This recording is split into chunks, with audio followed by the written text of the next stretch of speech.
behalf to Ziya Altun Yaldız for his speech and for honoring us with his presence here today. And now we are moving to the last panel of today, panel number 2, Technological Future of Energy. I'd like to invite along to the stage, please, Professor Carmen Di Figlio, Director of IICEC, Luay Al-Khatib, Executive Director of Iraq Energy Institute, Dr. Tarek M. Tahira, Director of Energy Department, United Nations Industrial Development Organization, Hans-Jürgen Koch, CEO of Nordic Energy Research, Paddy Padmanathan, President and CEO of Aquapower, and Dr. Hans-Holger Rogner, Senior Scientist from International Institute for Applied Systems Analysis, IIASA. Professor Di Figlio, the word is yours.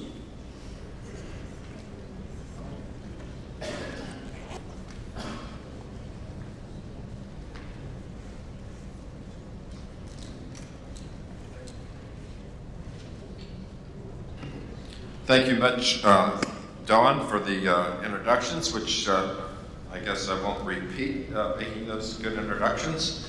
We're going to start out as we did with Fatih Bey's panel of, instead of having prepared speeches at the beginning of our panel, I'll be asking some introductory questions and a back and forth, and then later on some questions from the audience.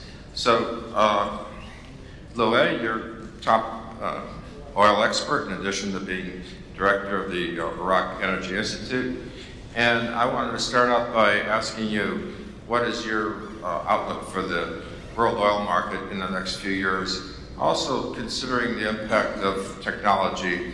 Obviously in the North America, technology has had a big impact, almost 4 million barrels per day of production since it's been introduced, and production occurs very quickly. So how do you see that playing out? How do you see the oil surpluses working out and returning perhaps to an oil market that we're more used to seeing before the oil price collapse in 2014?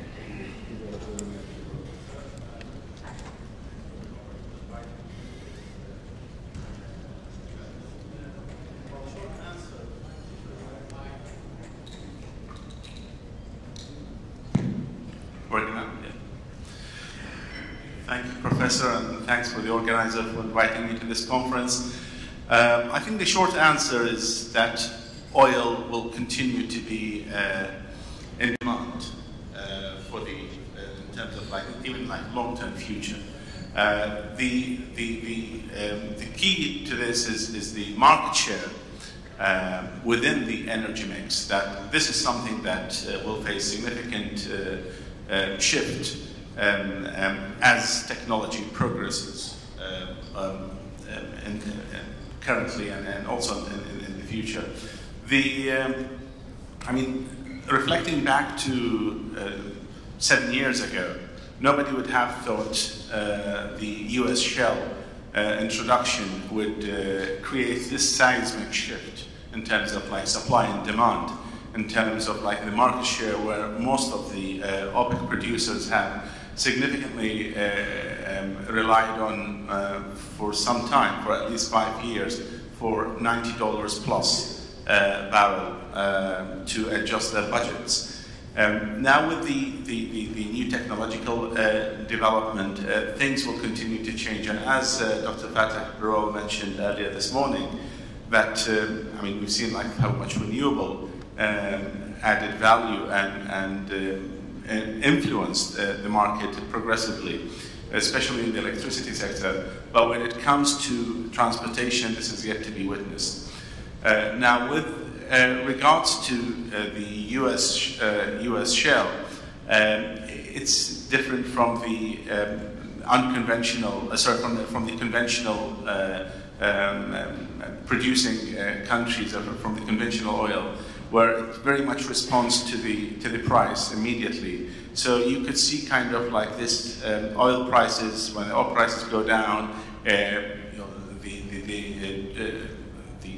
rig count declines, production declines, and you'll notice the cut. But the moment prices moves up for whatever reason, in terms of issues with the East Coast and the hurricanes, or the political risks in Nigeria, Libya, and others, you will see prices goes up and immediately U.S. shale produce immediately. So the responsiveness there is quite influential.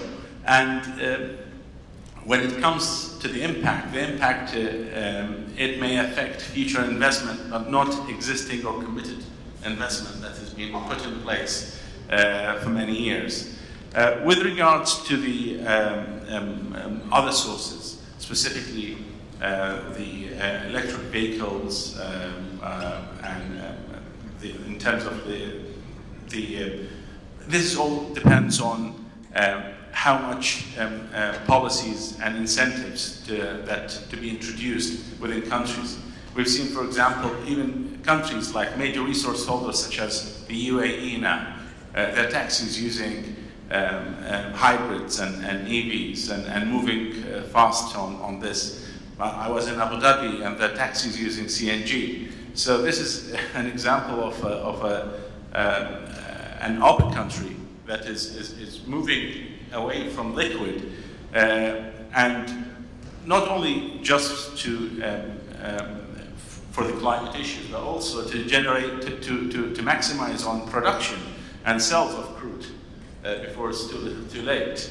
And this could also be replicated in different shapes and form. In Iraq, for example, the country is developing the gas industry. It's going to take some time, but once the full associated gas get utilized, we will see a lot of oil, at least 300, 400,000 barrels moving to the market that used to be burned for electricity. So the energy mix the market share within the energy mix will continue to witness that shift. Now, with regards to peak demand, depends on what indicators you would take. But for example, if we would take the IOC's measurement, you will see, for example, companies like Shell, Total, they see peak demand starting from 2025. Others, like Exxon, would see peak demand somewhere towards 2040. Having said that, sooner or later, the demand on oil will be level, but there will be a lot of competition on the market share. What we see of OPEC domination on the market around 42%, it could increase to about 50%, about 50% within what is available in terms of supply in the market, and this will compete economically with other suppliers. When it comes to the impact on cost development of unconventional in the US, this is all depends on, you have to take it asset by asset. Thank you very much. It's very clear how there's an important relationship between technology and even something like oil supply, where people don't normally see the importance of technology. Tariq, you're in charge of energy at UNIDO.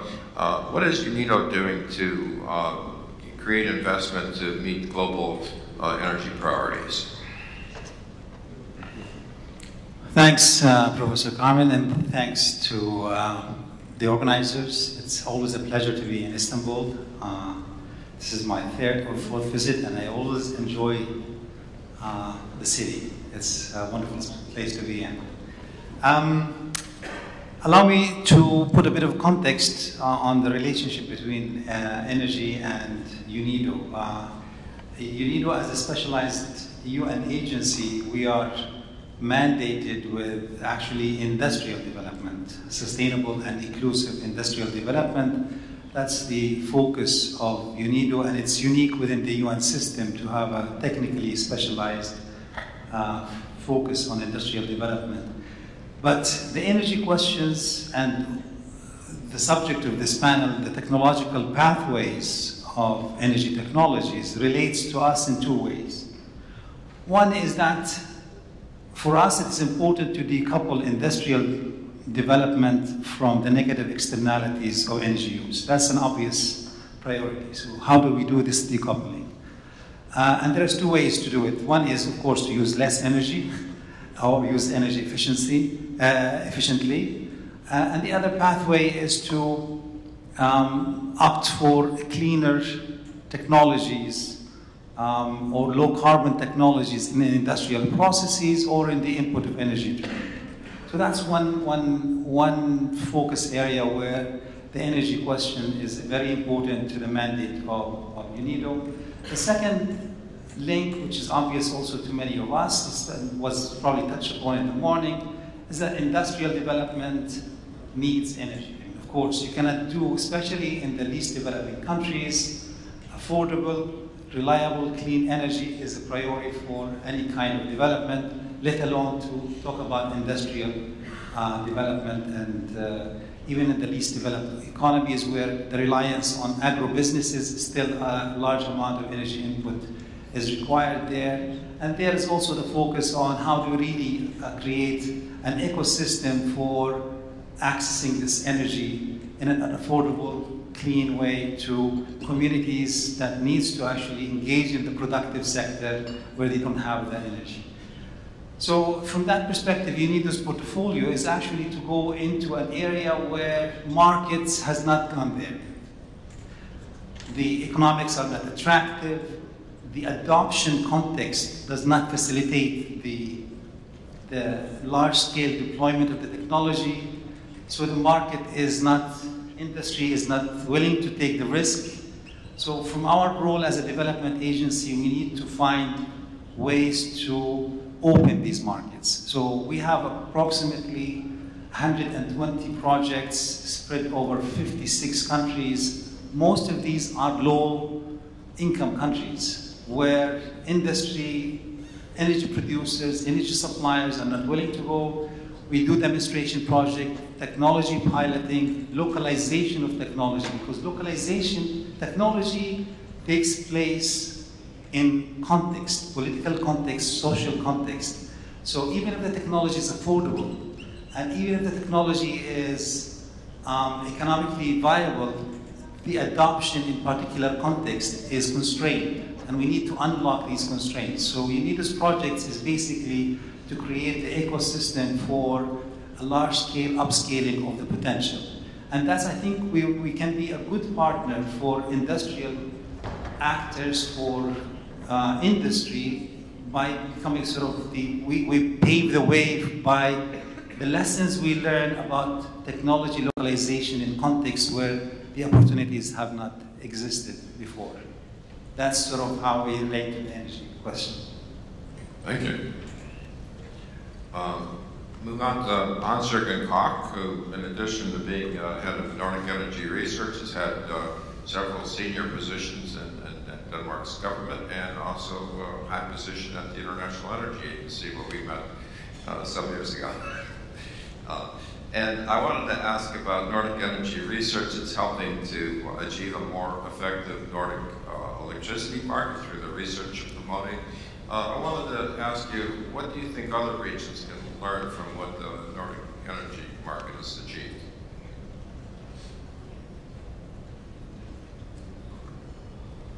Thank you, first of all, for inviting me to this conference. I'm very happy to be back here again in Istanbul. Nordic Energy Research is the energy organization of the Nordic Council of Ministers, and the Nordic countries are Norway, Sweden, Finland, Denmark, and Iceland, a huge net exporter of oil and gas. Nevertheless, the targets of the Nordic countries are to become completely carbon neutral in 2050. And my organization has analyzed and built scenarios of how that can be done in the most cost-effective way. And one part of these scenarios is, of course, the electricity market. However, in a way, the electricity market in the Nordic countries is the easiest way to deal with problems. We are in that favorable position that we are 25 years ahead of where the IEA tells us that the entire world should be. because our level of greenhouse gas emissions from the electricity production is 1/10 of the global average today, and is where the entire world should be in 2040 or 2045. And how has that been achieved? That has been achieved with a mixture of wind energy and intermittent energy source, small proportion of solar energy, intermittent, but then two non-intermittent electricity production resources, namely hydropower and biomass. And for Iceland's case, we are talking about huge geothermal resources. Iceland is the smallest of our countries. Together we are 30 million people. Iceland is only 300,000, but don't underestimate Iceland. Iceland has, for instance, beaten Turkey in football 2 times, 2-0 and 3-0. So, and this is the smallest of our countries. But the electricity market, you ask what other countries can learn from that, and I would think that what they can learn is that do not be so scared about this label of intermittent electricity production. We have many times in the Nordic area increased the level of contribution from intermittent electricity production without making any harm on our security of supply or our prices. Today, 40% of the electricity production in Denmark is based on wind energy, and we will soon come to 60%. But as I said, that has partly taken place also because we have seen that the prices for wind has decreased. And for instance, today, recently, there was a call for tender on a big power plant in Germany and in Denmark, 600 megawatts, and the companies were fighting to get this order without expecting any kind of subsidies. So that demonstrates how competitive offshore wind has been, and that has taken place at a time where everybody else told us that offshore wind energy would first be competitive in 25 years from now. You also see another success story in the Nordic countries is that today something like 30 or 40% of all new cars sold in Norway are purely electric cars. But we have also, of course, in the Nordic area challenges. Fatih mentioned today 3 of the challenges. One is transportation, long-distance transportation at sea, on land, and in the air, where we are dealing with that with electricity in coastal areas and electricity for personal vehicles and light-duty vehicles. But as far as long-distance transportation is concerned, we consider that we will have to rely on biofuels. And we have made limited progress, but are working on this issue. Another important issue, as also Fatih referred to, was the issue of energy efficiency in buildings. In the Nordic countries, we have good reasons because of cold climate. We have done a lot in insulating buildings and other efforts to energy efficiency in the building sector. Nevertheless, our calculations show that if we should achieve our targets in the most cost-effective way, we will have to triple the efforts in relation to increased energy efficiency in buildings. And that includes the difficulties, as also Fatih referred to, that the building stock has a high age. So many of our buildings are about 100 years old, which makes it even more difficult to ensure the energy efficiency. And finally, I would like to refer to the third big challenge that Fatih mentioned, and that is the need for carbon capture and storage or utilization. And that is in particular an important issue in the Nordic countries, because of almost 40% of the energy consumption in the Nordic countries is going to industry. And a large part of that is heavy industry. Melting iron, melting aluminium, producing pulp and paper, producing oil and gas. And the problem is that even if the fuel you use to these processes are completely clean as it is, for instance in Iceland and also in the other Nordic countries, then there are greenhouse gas emissions because of the process itself. It emits greenhouses to melt aluminium. That is a part of the process, even if the fuel is 100% clean. So therefore, we have to look at how we can have negative CO2 emissions. And that can, as far as we can see, only be done by what we call bio-CCS. That means that capturing and storing the CO2 coming from burning biomass. Thank you. Thank you. The bio-carbon capture and storage is certainly a very exciting idea, with the idea that the energy sector now creates negative emissions to help reduce emissions in either industry or agriculture. It's a very exciting area.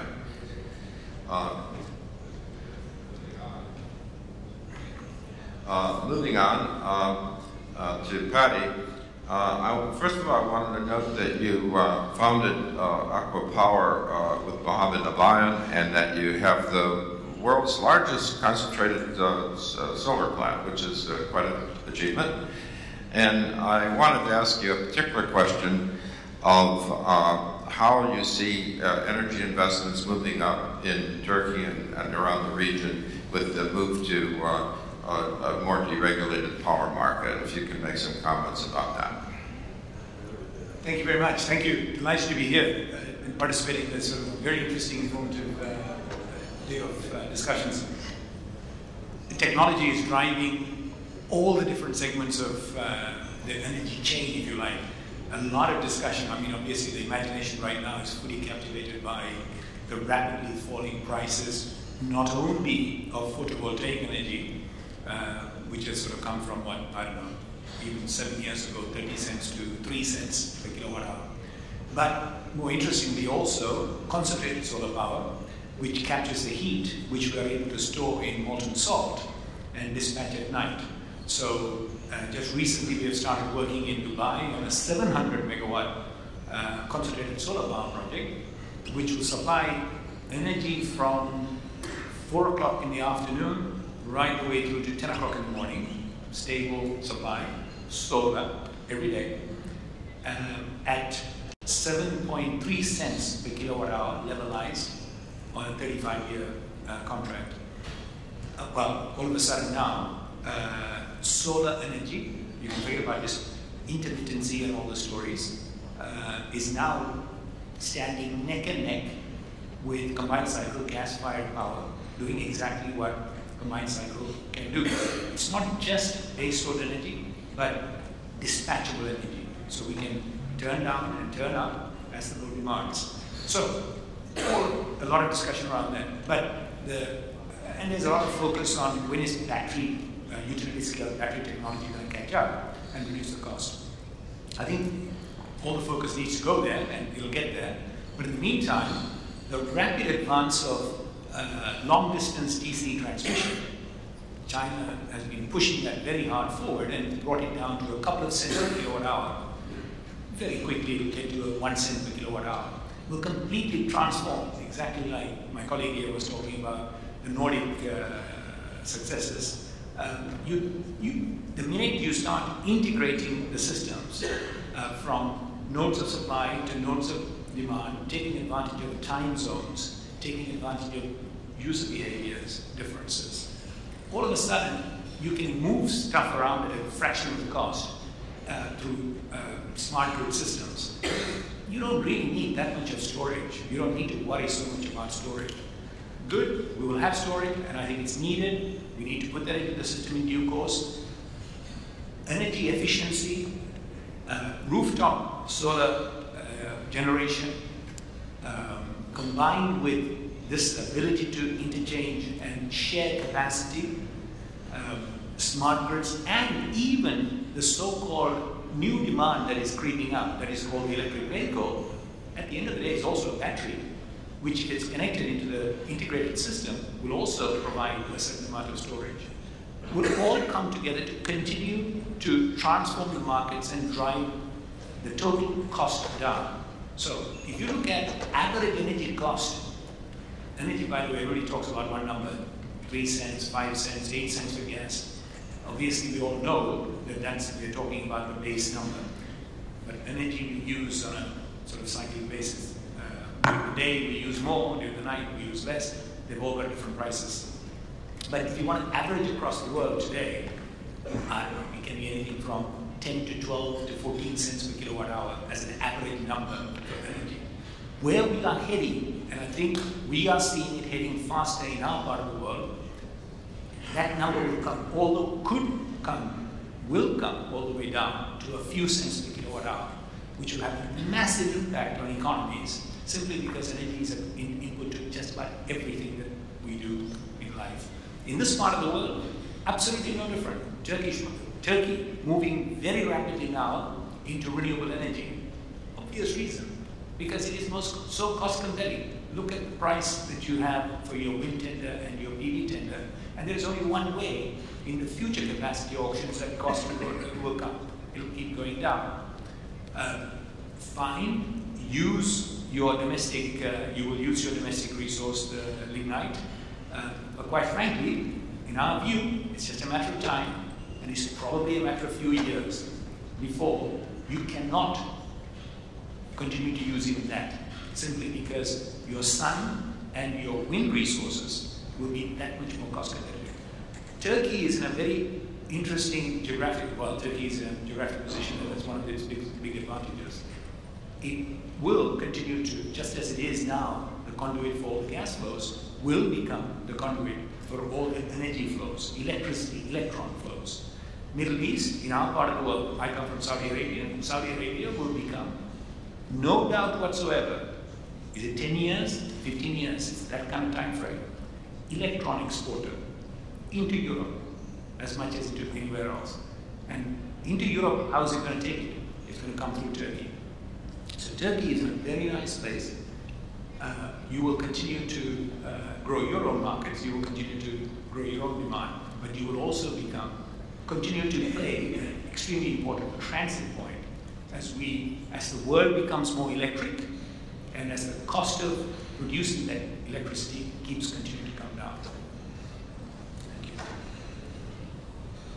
Thank you. I think what you just said about the cost of solar power coming down is an introduction to my question to Hans-Holger Rogner, who is a scientist with IICEC. Before that, he had a high position at the International Atomic Energy Agency, not to be confused with Fatih Birol's International Energy Agency. And I have to confess that Hans-Holger and I see each other every year in Sicily at the IICEC meetings, and very recently had a talk about nuclear power. And if the costs of solar energy are dropping as much as they are, what's the future for these big nuclear power plants that seem to be so expensive? And where is the market going? Will modular reactors be the answer? Is nuclear power in Western Europe and the United States more or less dead, just for the Middle East and Europe and Asia? What's your take on the future of the nuclear power market and how it can compete with these drastically lowering renewable energy prices? Okay, thank you. Yes, I'm delighted to be here. I'm honored, and thank you for the organizers to give me this opportunity, and also maybe to be a little bit of a contrarian here in this round of renewable experts. If I look at nuclear today, operationally it is still an industrialized country technology. About 75% of current nuclear generation is in the OECD or Commonwealth of Independent States. If I look at construction, things have changed, as we all would say. Everything is Asia, particularly China, India, and so on. So the momentum has gone away from the traditional nuclear power countries, in large part for a number of reasons. One is relatively stagnating demand. The other reason is affluence. We can afford other things, we can afford testing. Next, nuclear power. I've not seen one single nuclear power plant that has been built on economic grounds only. It was always a strategic decision. We have not seen much activity in Europe and let's say OECD at large. And all what we hear around here is technology, technology change, innovation, cost buy down. Nuclear power, unfortunately, has seen kind of the opposite direction. In part in response to various unfortunate accidents, Fukushima last. And as you may remember, in 2005-06, we talked about a nuclear renaissance. And if you look at the construction starts, that reminded me very much, just superimpose these in the graphs from the 60s and 70s. We were back on that track until Fukushima happened. Now this is almost the timing that makes a difference, and you had the enormous improvements from the renewables. In other countries where nuclear power was supposed to make a rebound and a revival, the US, you had the shale gas that dropped it out. We had market changes. All nuclear power plants in the US that have been started construction were in regulated market. Liberalized markets are not ready for the technology, or the other way around. Technology is not ready for those markets. So a number of things have to happen soon on that technology side. Not to speak on all the public acceptance, political acceptance, safety issues, and so on. But that's something the industry has been grappling with for the last 30 years and could survive on it. What's more important is a general attitude towards the technology. We talk about the 2030 Agenda for Sustainable Development, 17 SDGs, Sustainable Development Goals, 169 targets. We talk about the Paris Agreements. Has anyone ever bothered to check if there's the word nuclear in it? Not a single mention of the technology. Now that sends a message to investors, to the public at large, and the policymakers. So you have to get against all these obstacles, barriers. Again, everything's a cost driving factor. What we have seen in the US for the last few weeks, where basically $9 billion have been stranded. Is that a sign for others to sort of embark on it? No. Then again, if you look at the large populous developing countries with high industrialization aspirations, things are different. They need everything. It's not like in the OECD where you could show it here or there. Everything is needed where they can get their hands on. That's why no wonder China, India are the leading countries that constructing nuclear power, and also this country here is on the verge of starting, and sort of the short-term targets, 2030 is for me short-term, is some 10 to 12 gigawatts. Nothing to frown at. So you really have to look at local conditions. You have to look at the other strategic elements that come along with the technologies. That would be climate change, air pollution, energy security, the spin-offs, technological-wise, and so on. The question was SMRs. Yes, we have to get the risk down. And the risk is the safety risks, the economic risks, the financial risks. And a smaller reactor, I mean, any investor rather takes $1 billion decision than one single $5 billion decision. Simply from that perspective, it makes more sense. It is also from the demand side something that's more important for OECD countries. We don't have these demand jumps anymore. And for developing countries with small grids. Let me stop here. If you need more, can call later. Well, let me follow up with a question. It seems that in the United States, even in the regulated markets in the southeast United States, South Carolina, Georgia, those Toshiba Westinghouse reactors have run into big problems. After $9 billion of expenditure, Santee Cooper plant in South Carolina has been abandoned. The Georgia plant is now double the original cost. And the problem seems to be in actually building the reactor. And Riva, of course, ran into huge problems in Finland before that. South Korea seems to be doing just fine in building reactors. Rosatom built their new design relatively quickly, the R1200 design. So is there a reason why certain reactors are running into construction problems? Is why Westinghouse and Riva are running into construction problems, and Rosatom and the South Korean reactors aren't? Or is it just the bad luck that the construction of those particular reactors have run into trouble? It's certainly not just bad luck. It is, first of all, if you haven't built for 20, 30 years, you basically have lost the capability. The US cannot build a pressure vessel today. So, step one, the first of a kind learning experience is simply much more costly, takes more time, has to be factored in. Both Areva and Westinghouse were arrogant, complacent, by saying, no, we can do a turnkey in 4 years, 5 years.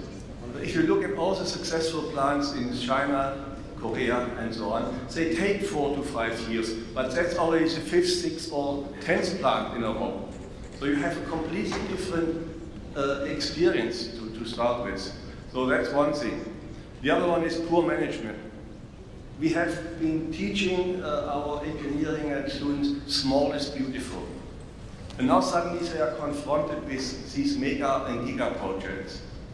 We can't do this anymore. It's not only the nuclear field. Look at various airports in Germany and so on. It's the same complexity that we have problems handling with. The Chinese and the Koreans have done it in a continuous, sort of step-by-step approach, and that is a big difference. Thank you. I'd like to come back to Hans-Jürgen for a moment, and you mentioned the power sources in the Nordic system. You didn't mention nuclear when you identified the sources. Sweden, I take it, still has a share of nuclear power, and nearby Finland has a lot of nuclear power. What do you see the future of nuclear power in your part of the world? As far as Denmark, Norway, and Iceland is concerned, decisions have been made not to have any nuclear power in these countries. In Sweden, there is still some capacity in nuclear power. It is decreasing. And the fact is that the government has made no decision to phase out nuclear power, but the expectation is that in the course of, let us say, 10, 15 years, nuclear power will disappear, also from Sweden, because it is not competitive. It is old plants, and they require maintenance efforts that are becoming too expensive compared to the alternatives, which, for instance, are wind and biomass. Today, Sweden has even more wind energy than even Denmark does. As far as Finland is concerned, that is another story. And I think that the geopolitical issues are playing an important role here. And also the fact that there are some parts of the industry which are so dependent on stable, predictable prices on energy that for them this is much more important than whether the kilowatt hour is maybe even the double of what you could count on with other means. So therefore, Finnish industry and therefore the Finnish government is continuing to build nuclear power. On the other hand, the Finnish government and the Finnish public is a little concerned about what they had seen, because the last nuclear power plant they built became 3 times more expensive than they had calculated, and it took the double of the time to construct on what they had calculated. So even in Finland, they are moving on now with a Russian constructor of a power plant, but I think even in Finland there is some concern on whether this is really competitive. Thank you. I think I have a very poor way of seeing out into the audience of this life, but I would like to take some questions from the audience, and hopefully I'll be able to see who's raising their hand. And when you do, please tell everybody who you are and what company or institution you're with. Do I see somebody that would like to ask the panel a question?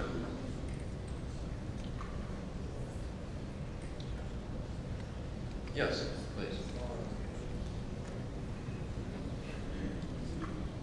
Thank you, Professor, for having organized such an interesting panel with so many prominent figures from the energy industry. Thank you. I just wanted to ask Hans-Jürgen, my friend, a question, not about the Nordics, but about Germany. The decision by the German Chancellor to decommission their nuclear power plants by 2021. Would you like to comment on that? Because I think they will need in the future to maintain a baseload capacity. Of course, they are doing very well in renewables. It's a great achievement. But at a time, do you think that they will be buying also electricity from the European energy market? Because is it sustainable to rely so much on renewables? Thank you. Thank you for that question. The Energiewende, the decision to turn to other sources than fossil fuel and nuclear, is confirmed by a number of governments in a row. So there's no doubt about that. That decision will continue to be stuck to. And as far as the security of supply is concerned, I have to admit that they at some stage had to rely more on lignite than I found very useful. But on the other hand, they have also ambitious plans on having much more offshore wind from the North Sea, for instance. And also, they, even in Germany, they have a lot of confidence in photovoltaic as a source of electricity supply to Germany.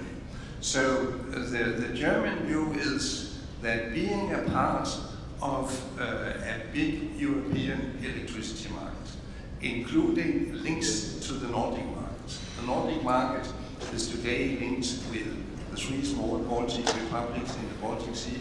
It is also linked to the Netherlands, to Germany, to Poland, and will soon be linked to United Kingdom. So the view in Germany is that the problems can be solved by being linked to the European electricity market with energy efficiency and demand-side management and smart grids. So, but still, there's no doubt that there are problems in Germany. The former German Commissioner for Energy, Mr. Oettinger, once said that he was so proud of Germany's infrastructure, harbors, airports, motorways, but the electricity grid, the transmission grid, belongs to the 19th century. So there's no doubt that they need to make strong efforts in order to link to the other countries to take the benefits from what they are producing from electricity. And we are seeing that in the Nordic electricity market as well, because Germany is very often a bottleneck for the efforts to export Nordic electricity to other parts of Europe.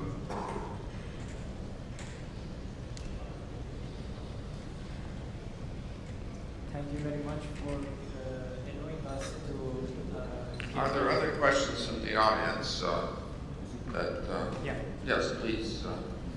Thank you very much for this fruitful conversation. I would like to ask about the recent development in the renewable energy. As you know, during this 5 years, the price of the photovoltaic, let's say, panels and then solar energy drops down. Then, together with the scalability of this type of power plants, we see number of power plants, small power plants, that they are growing rapidly with a very small investment. How this, let's say, a small player challenges the conventional electricity producers in the market? Thank you. Patty, I think this is a good question for you. Well, thank you. We see a lot of coexistence. I think markets are still changing, so there's adaptation required in the business models. The larger plants are being built on the back of capacity auctions, capacity payments. So that gives you the base, if you like, a certain level of reliable, whether it is for peak shaving or whether it's in the case of CSP for that evening peak of right across the day. But the smaller players are much more the infill. They are able to participate, and they are participating. But of course, the regulatory system needs to keep up, and there needs to be a mechanism for them to be able to participate in the market by being paid for the avoided take from the system, or by being paid for putting into the system. Now, that's already working very, very well in several of the European countries, and it's starting to work very well, even in my part of the world, in a country like Dubai.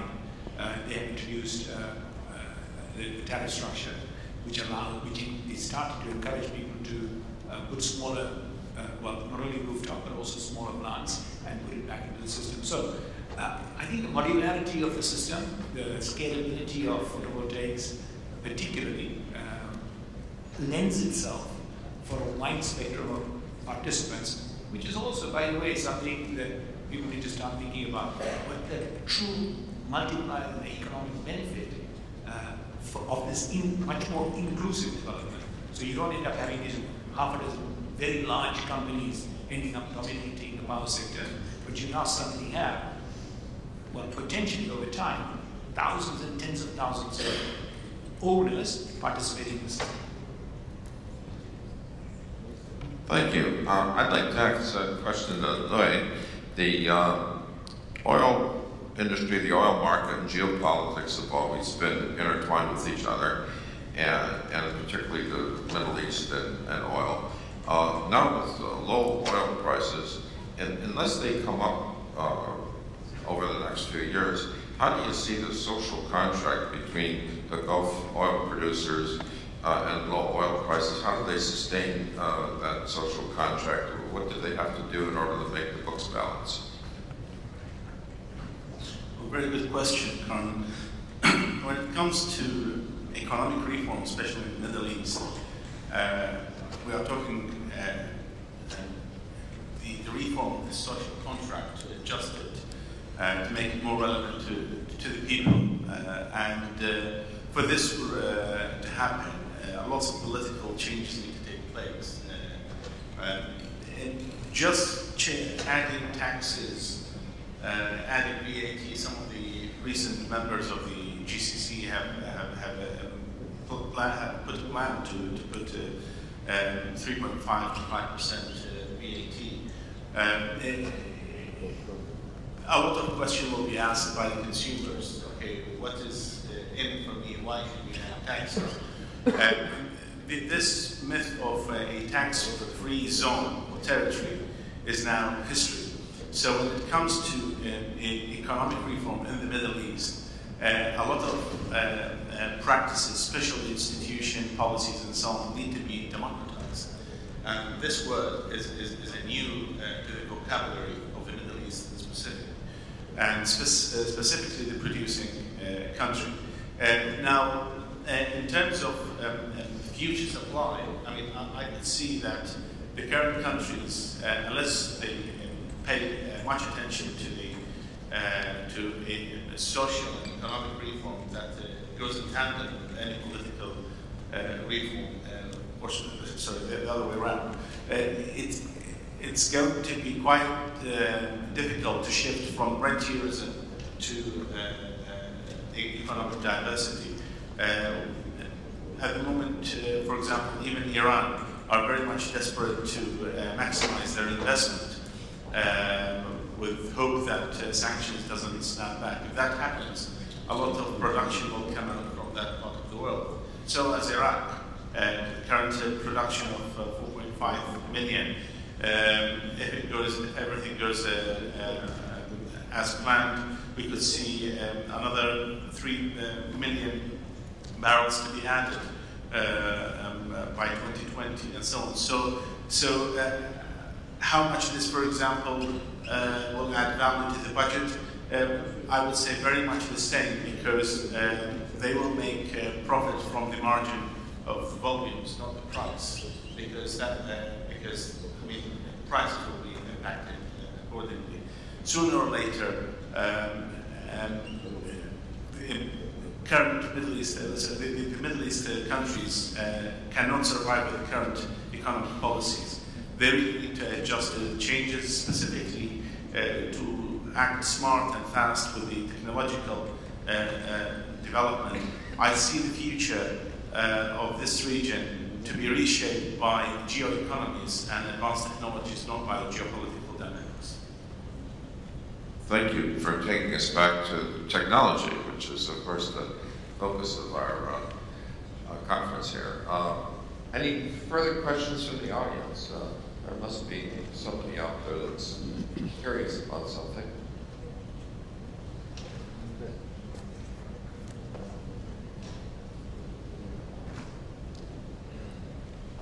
Yes, please. Sorumu Al-Hatip'e sormak istiyorum. Bu bölgede demokratikleşmeden bahsediyorsunuz. Uzun vadede yani Avrupa Birliği gibi bir süreç öngörülebilir mi?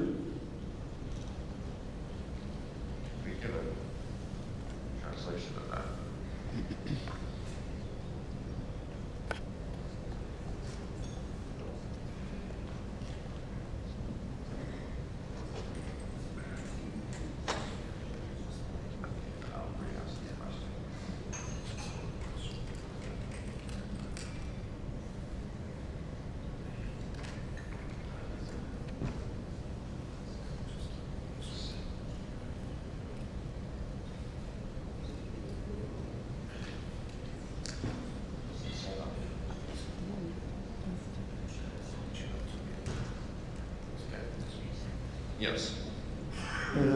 Orta Doğu'da sürekli savaşların yaşandığı bir bölge. Yani İran-Irak Savaşı'ndan başlayarak sürekli savaşların olduğu ve sınırların büyük güçler tarafından yapay bir şekilde belirlendiği bir bölge olarak algılanıyor. Bugün çok sayıda etnik topluluğun ve mezhebi ortaklıkların bir arada bulunduğu şartlarda savaşın bu etnik ve mezhepsel noktalar üzerinden sürdürülmesi de göze çarpmakta.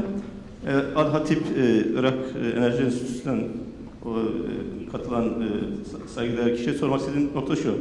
Yani bu süreçte Avrupa Birliği'ne benzer bir ekonomik işbirliği ve halkların bir arada yaşayabileceği bir demokratikleşme ve barış süreci öngörüyor musunuz Orta Doğu için?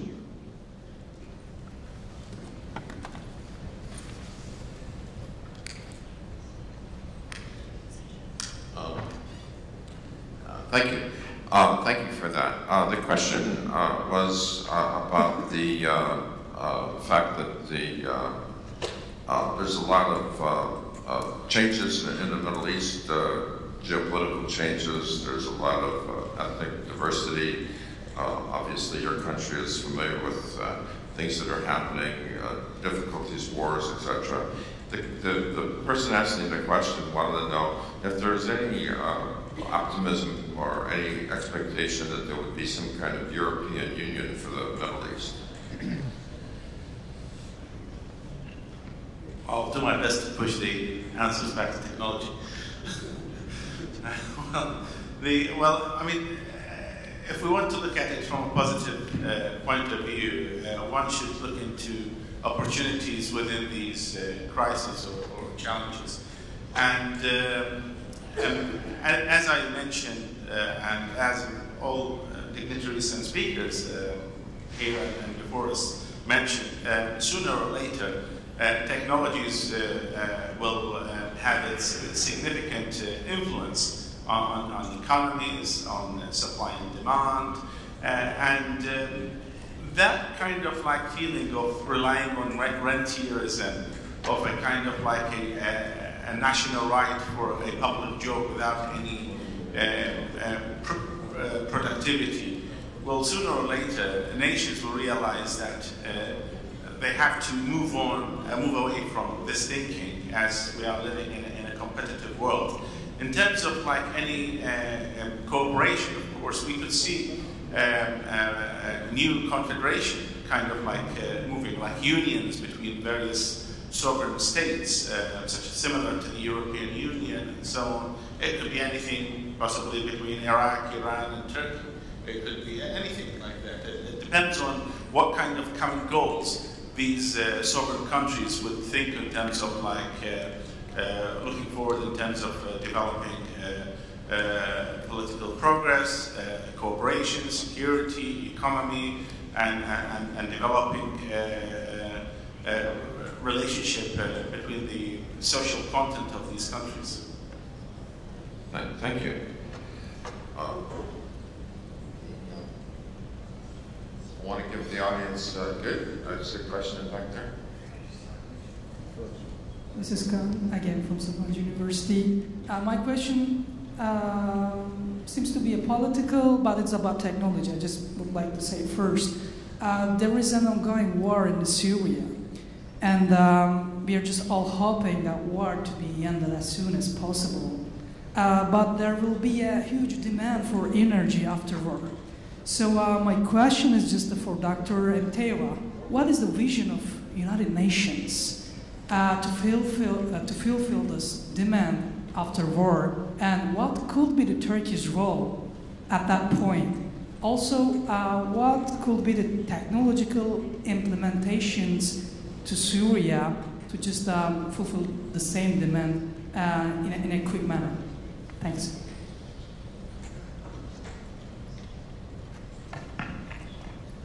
Well, that's a difficult question for me to answer because it's not typically within my mandate, but I am familiar at least with the kind of debates that are going on within the part of the UN system regarding the rebuilding and reconstruction efforts. And I think the entry point is always how do we learn from, sadly to say, crisis. How do we learn from crisis to redo things better? And the kind of debate that is going on right now, how do we use the opportunity, the window of opportunity to deploy more efficient, sustainable infrastructure, particularly also on the urban design, the building, etc. And I think these discussions are taking place while the UN, particularly it's not my agency, UNIDO that is, but I know that IICEC, which is based in Beirut, is convening these discussions with the Syrian experts and talents that are now scattered across the world. There's at least 3,000 Syrian engineers and convening on this kind of questions. And the entry point for this is a window of opportunity to reconceptualize the way we build infrastructure. So exactly, for example, urban planning, buildings, why should we rebuild in a completely inefficient way? There's a lot of opportunities there, especially to engage on learning from the shocks to rebuild differently. That's one debate I think I can direct you there. There's quite a lot of material on this. The World Bank is convening also quite sort of a series of workshops on the reconstruction with the energy question and the infrastructure as part of it. I want to go back to one question about the technology because this is relevant to our panel. We haven't been talking about energy efficiency as a pathway to at least as a component of the energy pathways, because we're talking about the developments that are happening technologically today can give us at least 30% saving on the total demand if we capitalize on them vis-a-vis, for example, the convergence of certain technologies like Internet of Things, big data mining, machine-to-machine operation. There is quite a lot of technology there, and we are at UNIDO actually trying to get a sense of what the implications are of this. But at least preliminary numbers show the potential for, instead of building 30% more energy sources, you can actually save that by investing in the saving side. Thank you for that. I often, have discussions with my business colleagues in the United States, and I think it's fair to say that many people in the United States aren't as attuned towards government regulation as Europeans are. Take a little bit normal situation, and a lot of people in the business community say, well, why is the Department of Energy regulating appliances? And they come up with things like the toilets that don't work anymore, or the washing machines that don't work anymore. And I really think it's been unfair because there's so many things that nobody goes and buys a computer, nobody gets a set-top box that they don't even have any choice in terms of what set-top box it is. It just comes with your TV subscriber. And these things can consume a lot of energy or almost no energy. And nobody cares whether or not, when they make it, why care about how much energy it uses, because they're going to buy it anyway. So there's certain areas where regulations of energy efficiency are critically important because it just wouldn't come about unless we were regulating these very small energy sources that would be very inefficient unless they were regulated, and then they add up. Hans-Jürgen, you wanted to say something? Yes, I would add to that that in the Nordic countries we have had very good experiences with strong regulation on energy consumption and where the different sources of energy should be utilized. And I've also mentioned another tool that has proven to be extremely effective, and that is the taxation tool. As you can see, a direct connection, and when you have introduced the CO2 taxation in Sweden, you can see how much more biomass was used for energy production than it was early on. And in the general consumption of electricity and also of other kinds of fossil fuels, you have had heavy taxation in Denmark and Sweden, and it has had a dramatic effect on the consumption. Yeah. Yes, thank you. And this comes into the question of negative taxation in many parts of the world for energy, where energy is being subsidized as a kind of as a social contract. And again, this of course leads to exactly the opposite effect of consuming more energy because you're giving it away below what the price of what it costs. I think Mrs. Sabanci mentioned that underpricing of energy is very dangerous, and you should avoid that. Actually, the Nordic Prime Ministers have made a joint initiative, which is to try to export the way we have solved our electricity market problems to other countries. For instance, in East Africa, there's a long row of countries from north to south that had the same mixture of electricity production resources as we have in the Nordic countries. A mixture of wind, of geothermal, of hydro, and of biomass. And there's no reason for why these resources shouldn't be used to produce electricity with the same kind of benefits as they are done in the Nordic countries. And we are trying to find partners, for instance, UNIDO, in dealing with that problem. And we are starting now in Ethiopia and Kenya, where there's an obvious need for that. At the same time, we are trying to spread the message. I don't think it's very actual in East Africa, but in other parts of the world, we are spreading the message of, as Mrs. Sabanci said, that there are more subsidies to fossil fuels all over the world than there is to renewable energy. And we are trying to inform about the negative impact that can have on the creation of healthy energy markets. Thank you. We're getting close to the end of the session, but we have a couple more minutes if we had some more questions. Yeah, can I ask a question?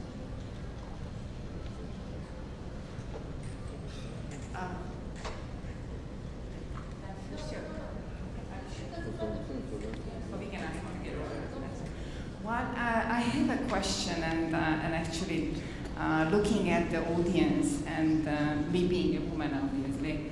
Exactly. So it is obvious that energy is a very male-dominant topic.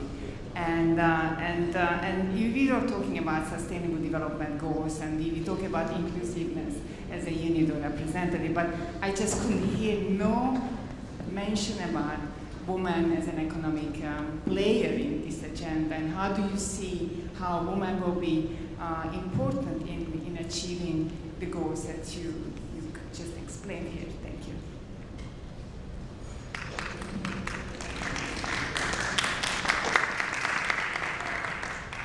Hans-Jürgen? Just one small contribution to an answer to that, or maybe two. One is that in my organization, Nordic Energy Research, 75% of the employees are women. And normally you would consider energy research as also a male area, but that is not the case. Second contribution is that we are actually addressing the issue. And the first thing we are doing before the end of the year is that we are hosting a seminar on what is the reason for that there are a limited number of women in the energy industry per se. And the first thing we had to do is to find out, is it true? Yes, it is true. And then we have to find out what are the reasons for it. And then we can begin to address the issue. So we are considering it is as a problem, and we are going to deal with it. Thank you. Please. Yeah, I'd like to just add two things. One is, I mean, it is a fact of life that is always a reality that's now being demonstrated. As energy systems get decentralized, and particularly in the underserved part of the world, in rural Africa, rural Asia, and so on and so forth, in the Middle East, as people start to think about and are implementing rooftop solutions, by the way, even in my house in UK, it was the same. It was my wife, and that's exactly what is happening throughout the developing world. It's the leaders of the household, the females, who are making those choices and who are driving towards getting a rooftop solar panel installed. That's an interesting observation that's being proven by fact. I run a Saudi company. I'm based out of Riyadh, Saudi Arabia. What I can tell you is that we have the same challenge in our part of the world, not for the obvious reasons that most of you may think from the audience. We just don't have enough women coming through into science and mathematics. That's one of the challenges that we have into engineering. But having said that, in my company, we have several Saudi women who are some of them in senior leadership positions now. Not just now, they've been there for several years growing.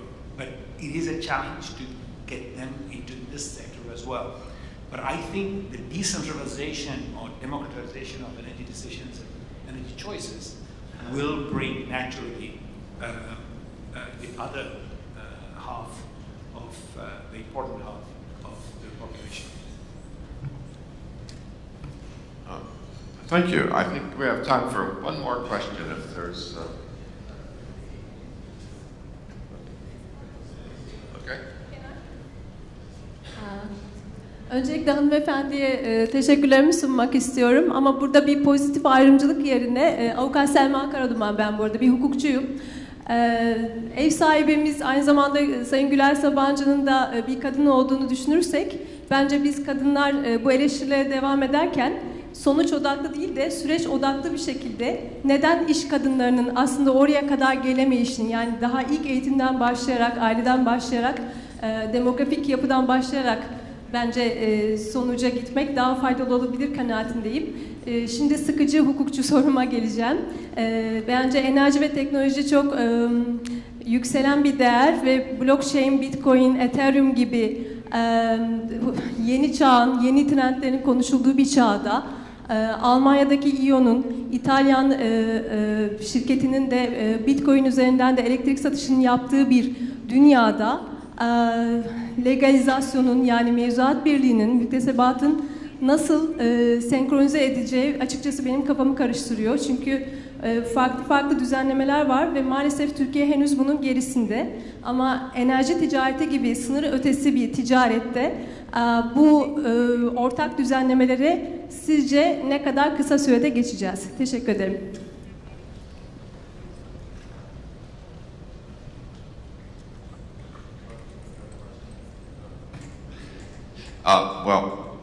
The question was, first of all, I didn't want to be sound defensive with the previous question, pointing out that Guler Sabanci is head of IICEC and head of Sabanci Holding, and founder of Sabanci University is a woman, and that, of course, Sabanci University has, of course, done many things. It's a high priority at Sabanci University, gender issues. So that was one point that was made. And then the other question was like new trends in energy trade. Apparently, this is a surprise to me that bitcoins are being used in energy trade. This is something I wasn't aware of. But what kind of regulations in terms of global energy trading are necessary and are coming about? You know, what are the risks of global energy trade? And I guess that has some relationship to bitcoins. So who might be familiar with answering a question like that? I'm a little bit at my loss because I just didn't know that bitcoins were being used in energy trade. Look, let me make a start. I mean, the reality, I think it was last week in some fairly prominent international forum, Christine Lagarde pointed out how quickly blockchain, which is the ledger mechanism that stands behind bitcoins, is already penetrating the financial markets. And the reality that within the next 10 to 20 years, blockchain will become much more prominent, in essence, completely transforming the banking sector or the requirement for the intermediary. Basically, it's a mechanism that allows the supplier to get into a direct relationship without intermediaries with the user. Now, the fact of the matter is, I think there are a lot of power companies, including mine, who are very seriously evaluating this, because this is exactly what the energy markets are doing anyway. The energy markets are moving. Well, they're getting into smaller pieces. There's lots and lots of producers, and in time to come, you'll have even every electric vehicle will be a producer. So, with all those number of producers and all those number of users, you're going to have to make it efficient. You're going to have to find a way of much more directly interlinking them and making them trade, move the money.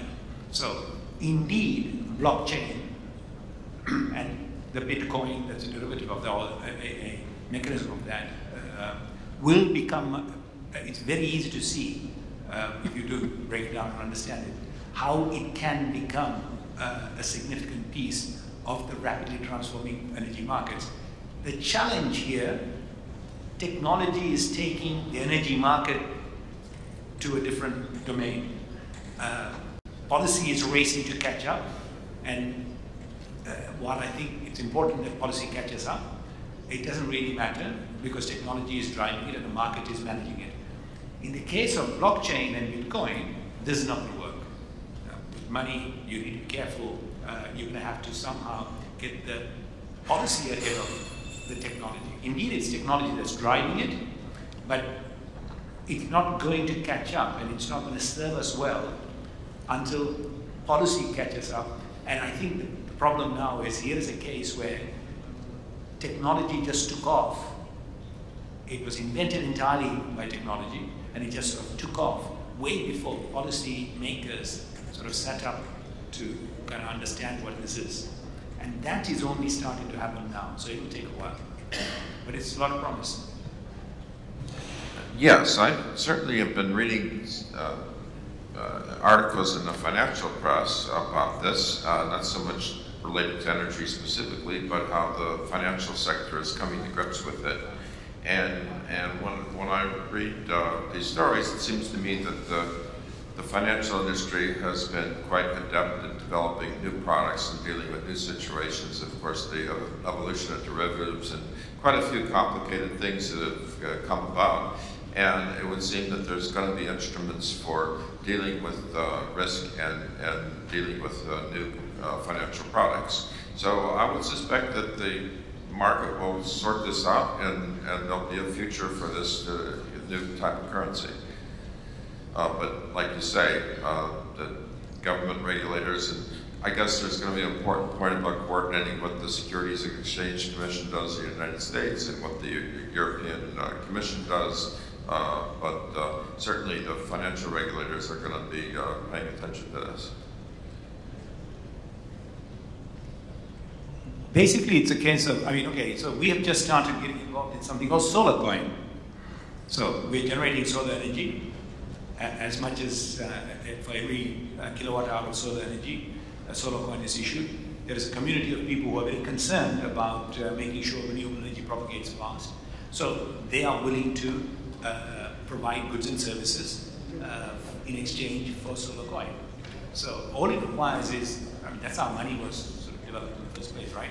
A community of interested parties are starting to trade with each other using a particular mechanism. And it's all fine in a very small space, in a very small scale, but as it starts getting bigger and bigger, it does require fairly strong regulation. But like Bitcoin, as I say, we are already, so Aqua Power has just issued a ton of solar coins, and we have actually entered into a solar coin contract. So there is a community out there that is starting to trade with something called solar coins, just like Bitcoins.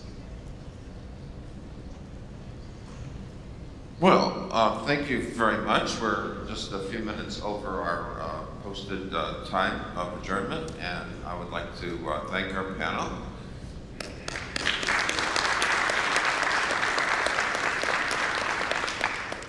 I imagine that there'll be housekeeping notice, and I guess we'll have our picture.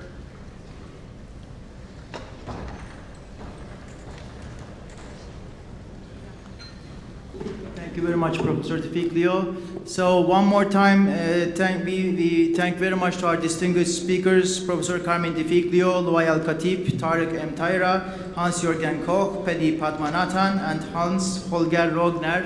One more time. And we look forward to seeing you next year at the IICEC Forum. And please, let's clap one more time our distinguished speakers. Thank you very much.